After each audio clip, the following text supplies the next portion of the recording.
Hello, I'm Fatima Attarwala and welcome to another episode of All Things Money. We're back today with another rousing discussion with Ammar H Khan. Yeah. Hello Ammar, Hey, lovely to have you again. Always. So the budget is in the air and the IMF has imposed 11 new conditions. Among those are 4 energy conditions, and energy is your subject. So do you have any thoughts about them? What conditions are you specifically talking about? Okay, let's start with this one. Annual electricity tariff rebasing. What is it and how does it affect us? So what happens is electricity. We need to understand how electricity works. You got a power plant that generates electricity, and there are wires that take the electricity from the power plant to your home, and that's infrastructure. Someone needs to pay for that infrastructure cost. That infrastructure is essentially financed through some debt, through some own money, so on and so forth, and that debt needs to be paid. That debt is essentially borrowed. You have to pay an interest payment, so on and so forth. Interest rates change on a daily basis, monthly basis, whatever. So you need to rebase it annually, so on and so forth. So what the rebasing exercise simply means is whatever the actual costs are, you capture it and pass it on to the consumers. So for example, in the last 2 years, when the PKR depreciated significantly, we lost more than 100% of its value, electricity prices almost doubled. That was because whatever depreciation happened, that was passed on to the consumers, because a lot of our power sector debt is essentially dollar-based. So when the PKR lost its value, the debt in PKR terms increased, and so did the electricity prices. So the end result of this would be higher electricity prices. High electricity prices, but that totally depends. So for example, if the PKR USD parity stays in this range, 280, 285, there will be no change. If anything, there might be a slight decline. But for example, if the PKR goes to, let's say, 310, 320 in the next 6 months, suddenly you will see the same thing reflected in your electricity bills as well. So this is linked to your fuel prices, your exchange rates, interest rates, and other factors. And IMF is imposing this condition so that the circular debt doesn't increase anymore. IMF is imposing the conditions so that we are capturing the full costs of everything and passing it on to the customer.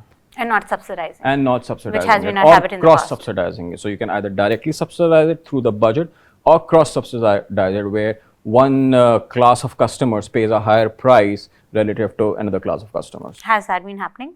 That has been happening for a while now, where the industrial users have been cross-subsidizing a lot of domestic users, or the highest slab of domestic users has been cross-subsidizing a lot of your other slabs.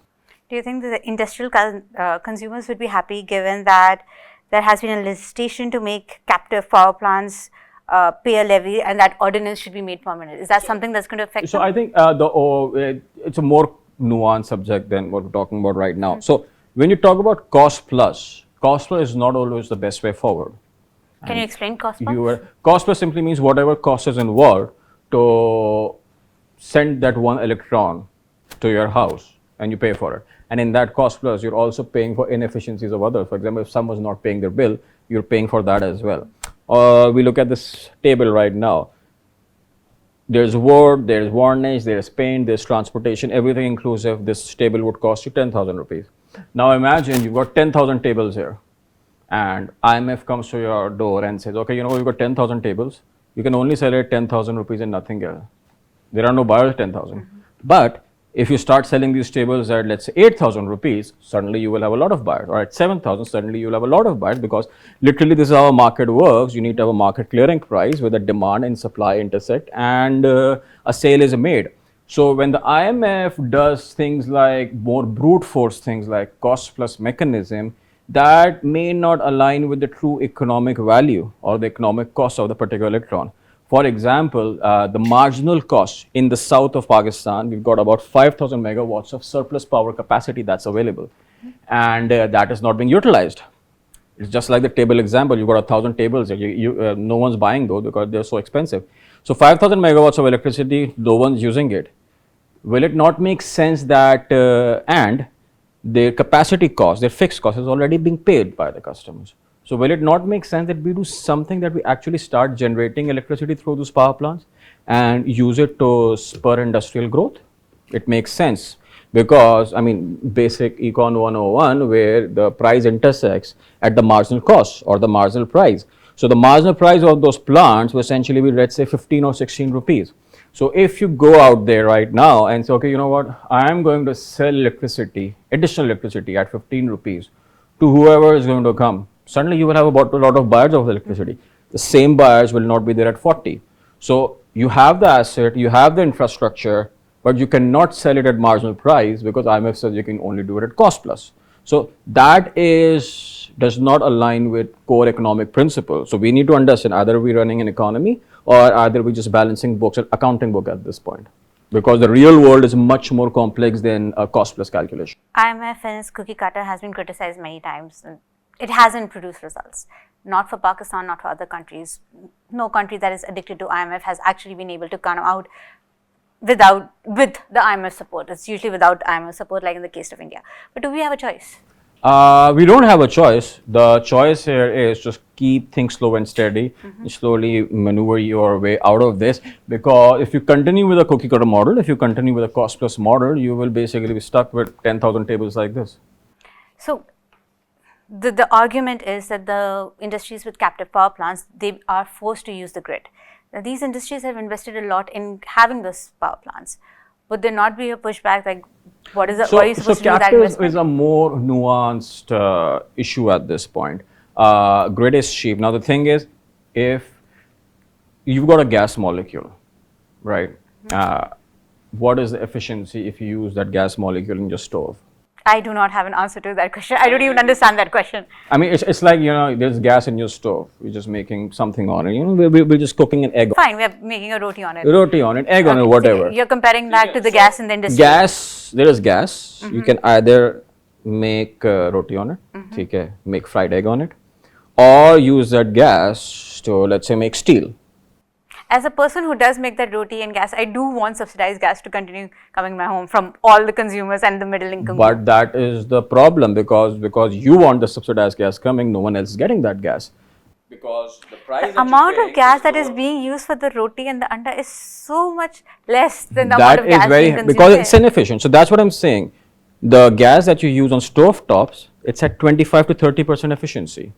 The gas that you may use on, let's say, producing direct reduced iron, purest iron possible, which you don't do in Pakistan, that's at 80% efficiency. So from a pure economic or efficiency perspective, people should not get gas in their household?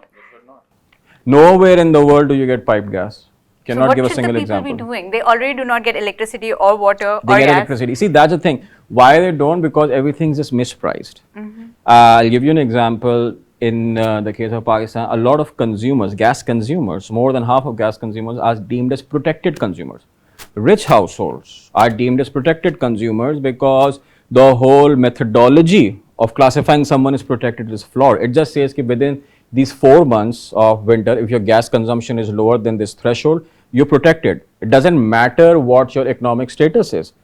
Charge me more for gas, but at least ensure there's consistent gas. Because if you're not charging a fair price, then no one's getting it. So this is what the problem is right now. And a lot of actually piped gas is more of an urban phenomena than anything else. Most of the country, most households in the country right now still use either firewood. Yes, because they're poor and we have some urban households. Or LPG, which is more expensive. So the gas that you use at home, is it fair that you get a much cheaper price than the poorest household in the country? What I know is the salaried class is the third largest class paying taxes. We already do not have electricity, we have to use generators, we have very limited gas, and by your argument we should be paying more for gas. Coming back, yes, well of course, let's all be Robin Hoods. Coming back to that, the increase in for industries not using captive power plants and coming towards the grid, is the electricity generation, is the supply of electricity reliable for that? So exactly. I mean, there are more than 250,000 industries in the country, and they're all running on the grid. There may be like 1,000 industries running on captive. So if it's fine for 250,000, it can be fine for 251,000 as well. Again, you need to make these modifications. You cannot just keep the same excuse, it's not stable. How exactly are those other 250,000 industries operating? So if somebody has invested in a very large solar plant that is supplying electricity to them, they should be shifting to the grid? No, solar is fine. You should be using grid. See, you have grid as a backup, right? So there are two types of captive. Let's just try to understand. We need to understand the nuance here. There's some industries which are solely on captive. They never got on the grid because they're efficient. They've got high efficiency, so on and so forth. Okay? Now there needs to be some mechanism where, you know, there needs to some sort of a sunset period where you have an option whether you want to use the grid or you want to use the gas, because whether if you're more efficient user of that molecule, then sure you should be allowed and you should not be penalized for being more efficient. But is IMF giving us that loophole? So what IMF does is essentially IMF just always just goes for a very brute force thing. It just says, okay, you know what, one quick levy, one quick arbitrary number, and boom, everything's done and dusted. So that's the thing. I think what they do is they think and act like accountants and expect results of an economy. So that's a problem there. They will just say, okay, you know what, plug this number in, 500, 800, whatever number, and expect and do not consider the unintended consequences of that, which may materialize in 6, 12, 18 months. And what would be the unexpected, unintended consequences of that will materialize in 16, 18 months? Cost of business for the more efficient units increasing. Do we want, basically we are penalizing more efficient users. Do we want to penalize more efficient users? What the signal that you're sending to the market is, okay, you know what, if you're too efficient, you shouldn't be. But they'll be using the grid, and because we have excess electricity, wouldn't it be that's better? Great. So that's why I say there needs to be a sunset period, slowly and steadily over a 6-month period, 12-month period. Okay, for a 6-month period, you have a very efficient plant, and now they have shifted to the grid. What's going to happen to the efficient energy generation plant? What do they do? Again, both can be at the same time, whatever makes economic sense. But then again, the whole point is to use the excess electricity, no? And that is being used already. See, that is the thing. You cannot brute force people to use electricity, and there are other ways to use that as well. As I said right now, if you put the marginal price at 15 rupees, start selling that 15 rupees and not at your ancient archaic cost plus mechanism, suddenly the same captive fuel will be rolling backwards to get a grid connection, because they will be able to use the marginal price there. So you need to use price as a signaling tool rather than just being more brute force about things. Okay, so we have discussed annual electricity tariff rebasing, which is basically passing on the increased cost to the consumers. We have discussed the effects of the captive power plants coming on the grid. Another thing that I would like to understand is the semi-annual gas tariff adjustment to maintain energy tariffs at recovery levels by February 2026. Can you explain that? That's the thing we just talked about. The protected consumers pay very little in tariffs, and the unprotected pay a little more higher, commercial pay more higher, industrial pay the highest price. So that is the issue, that this distortion needs to go, where the protected users and protected who are not in the true sense protected. A rich household in a rich neighborhood in Karachi should not be deemed protected. The only way for electricity has a good, let's say, filter. That's still very brute force, but still a better one. Anyone who consume, any household that consumes less than 200 units in electricity is deemed as protected. So if we just use that, you know the number of households, which households consume less than 200 units of electricity. And then if you apply the same filter to gas as well, you will solve a lot of these distortions. But right now, if you are not even getting gas, or there is some gas load shedding, by default you will be a protected customer. So you say the mechanism for deciding the protected customers Who is protected? The question is simple. It's more of a theoretical question. Should a household that is consuming 500 units, 700 units plus of electricity monthly, which means they are fairly middle to upper middle class household, be deemed as protected when you have basically almost a third of the country as BIS beneficiaries, who by the way do not have any gas connection?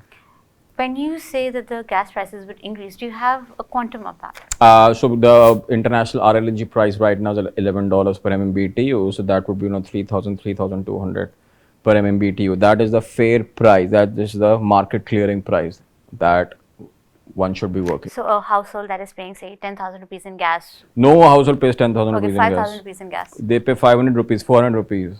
Look at the gas bill. I can show you my bill someday. I don't know. Then you have a leak. You honestly have a leak. There must be a leak. You need to check, because a lot of people are paying much higher gas. No, they're not. They're not. Then they used to. So if you look at the bill and look at how much energy you consume, whether with the electricity or with gas. Because the gas load shedding, the geysers that were working are no longer working. They're working on electricity now. So the funniest thing here, geysers. In Pakistan we got 50-liter geysers. You got like massive geysers.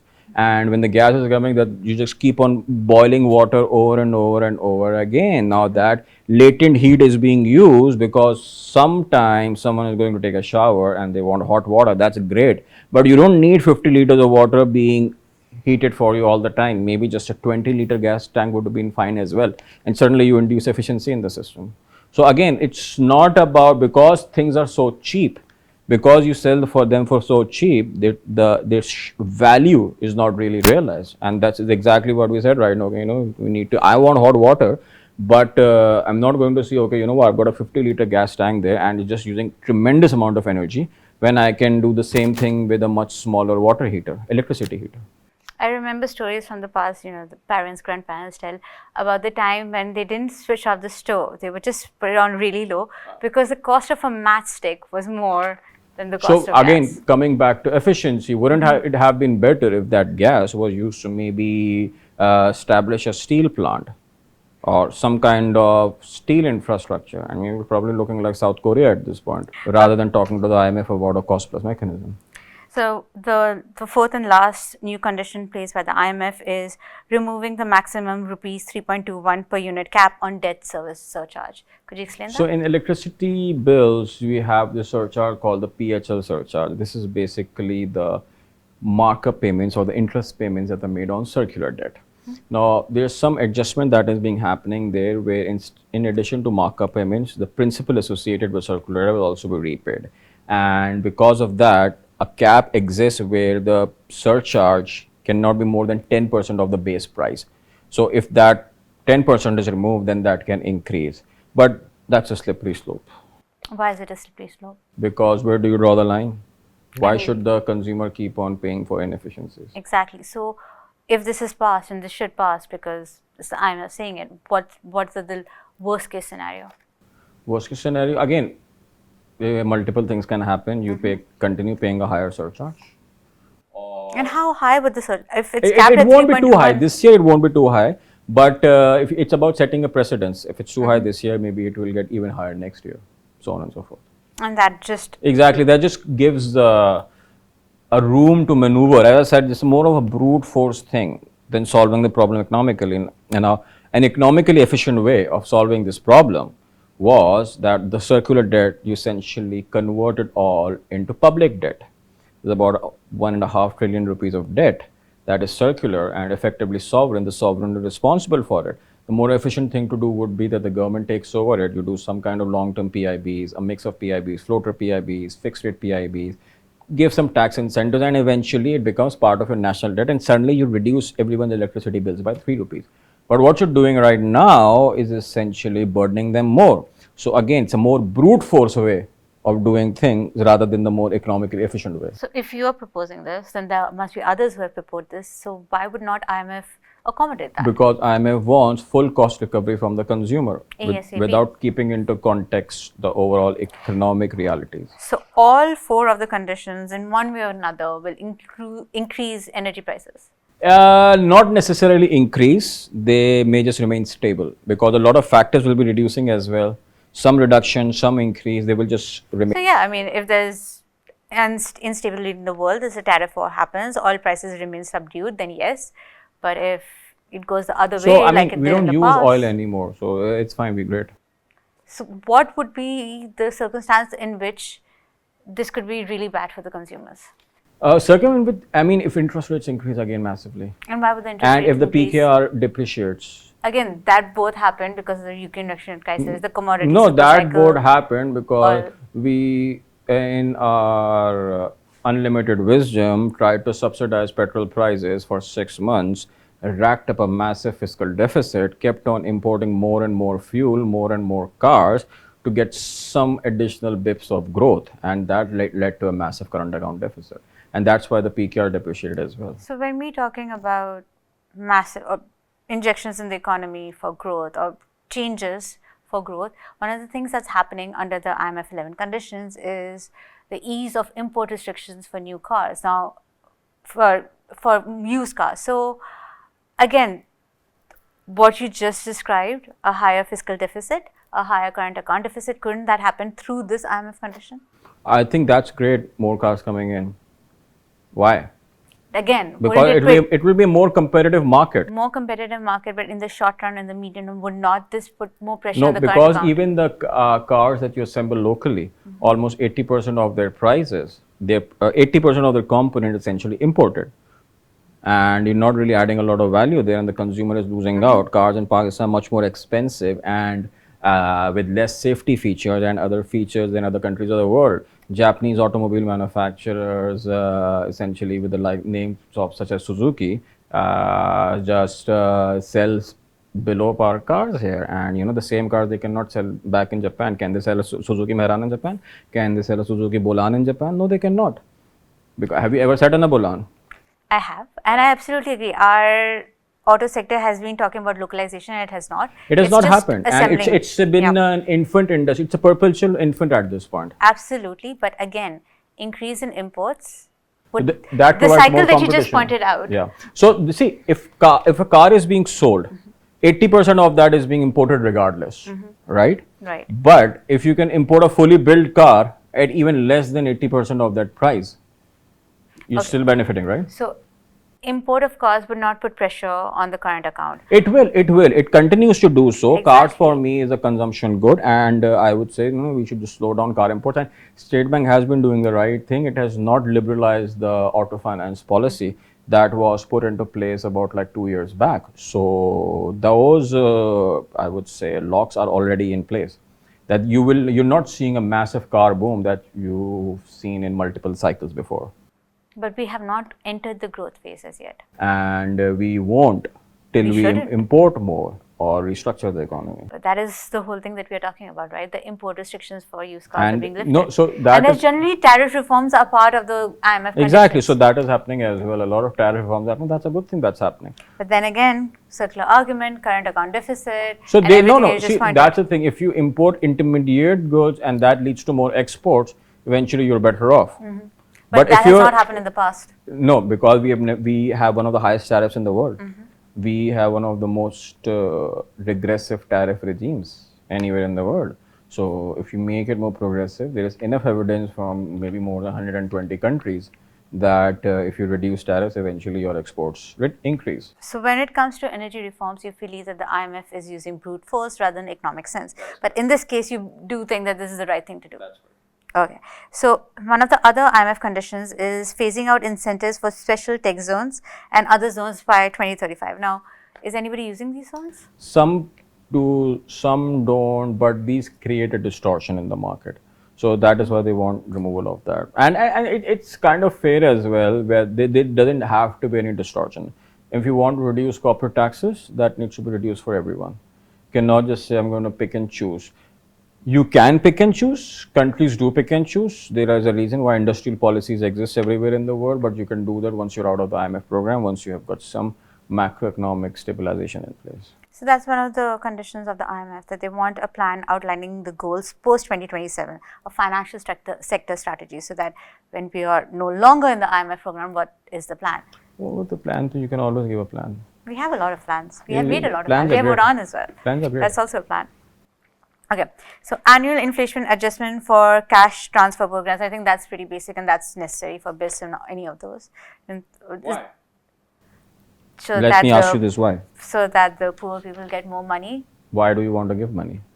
because You they're poor. BIS is about 800. Right now we were just arguing that it is so unfair that the No, rich households BIS, get we're gas. just arguing right now. That's about like 700 billion plus of cash transfers. So you don't think they should be annually adjusted for inflation? I just think there needs to be a mechanism to phase these out and reallocate to avenues which actually generate economic growth rather than just consumption, because this is just consumption, nothing else. Such as? I mean, it's cash. I know handout, it's right? cash in the pocket. It's supposed to be in women, and women are supposed to invest in No, their families. No, not invest. It's essentially consumption. It's not a lot of money that can be saved. The same reallocation can happen in specific industries, So in you those think this specific should areas. be eliminated altogether? I'm not saying it should be eliminated. I'm thinking we need to look at it from a different lens. And this has been around for about almost 15 years at this point. And what have been the outcomes? Has there been any poverty reduction in I those also areas, in think- those specific areas, in areas where cash disbursement has been high?